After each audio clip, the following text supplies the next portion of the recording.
All right, it's time for another tale from the Dungeon Master, and this is going to be another story from the Apocalypse Squad. To start off, at the time, Jardon's player had been reading through a lot of H.P. Lovecraft, and his most recent obsession had been with The Shadow over Innsmouth. Now, this story was written in 1936, so keep in mind that Lovecraft was extremely racist, but it's a story of these fish human hybrids worshiping um, an elder god, wanting to conquer the world by interbreeding with the humans and doing bad things. And of course, the protagonist stops as he stops them, has Innsmouth destroyed. But surprise, he's part fish people, and he's gonna want to take over the world. Anyway, but Jardon's player asks, "Is like, hey, is there any? Can you use any of these elements in our stories? Because this stuff sounds kind of cool." And I'm like, "Yeah, I can do that." So I looked up in the monster manual, and I saw that they. Now I'm gonna butcher this repeatedly. Sahuagin, an aquatic race used that's in the monster manual. So what I end up doing is that the Apocalypse Squad is led to a city on the ocean. It's a big trading port that's being attacked by merfolk. Now, merfolk don't really attack humans unless they're really messing with the ocean. So they're wondering what's going on. So they head out into the water and their boat gets attacked by the merfolk. And they capture one, and they're told that the Sahuagin have conquered their home, and if the merfolk don't help them by attacking human settlements, they're going to end up wiping them out.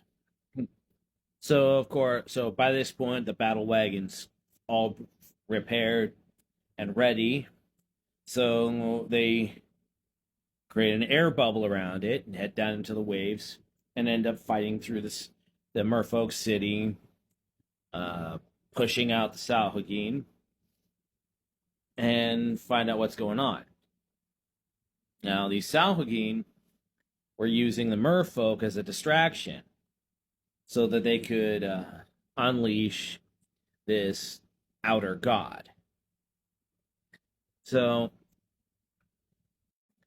the Apocalypse Squad heads out, follows the lead of the merfolk, finds the location of this outer god, fight it, kill it, and they're like, wait a minute, this is too easy.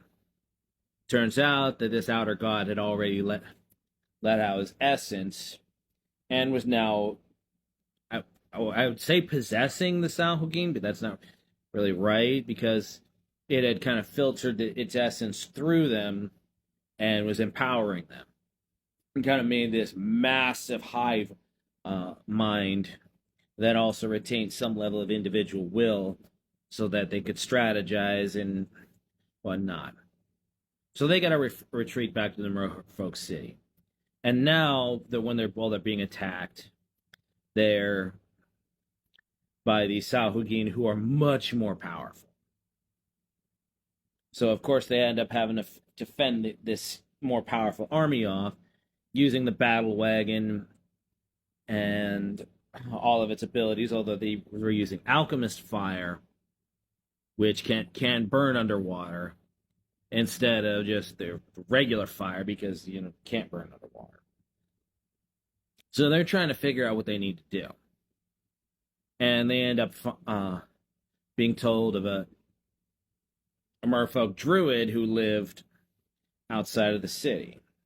So they go to this druid and they find out that after fending off some Sahuagin who was trying to kill him, they find out that there's a way to reseal this outer god.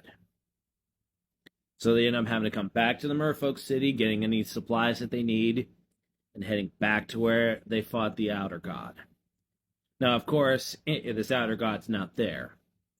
So they have to perform a ritual to pull its essence back there, and then they have to perform another ritual to rebind it, and then another one to put it to sleep.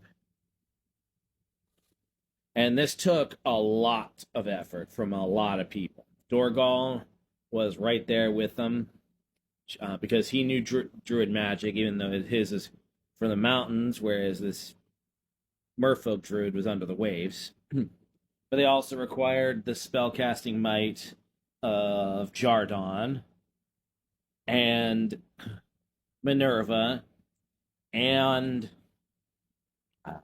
Marcus, because I mean, it's like anyone who had access to magic was going to be important. So I had them performing this ritual while I had Lucy and the monk just fighting this horde of Sahuagin, using their own abilities, using the battle wagon, all that. And then after they managed to remove the essence and bind it, the Sahuagin were even more pissed because they want their power back. So they're still fighting wave after wave after wave until finally they manage to put this Outer God to sleep. So they end up having to return to the Merfolk village. Once again, they're thankful, just like every other race that they've helped. And they pledge their people to their cause, which is something that's happened in all three of these scenarios. I mean, the dwarves pledged to them, the drow are obviously under Lucy's rule, and now they got these merfolk who are helping, which becomes important later on. But for now, it's like, hey, we'll help you. Call us when you need it. Okay, so next up will be the City in the Sky, which will be a very Marcus focused story. And after that, we'll go into the final apocalypse where everything comes into a head. But for now, take care.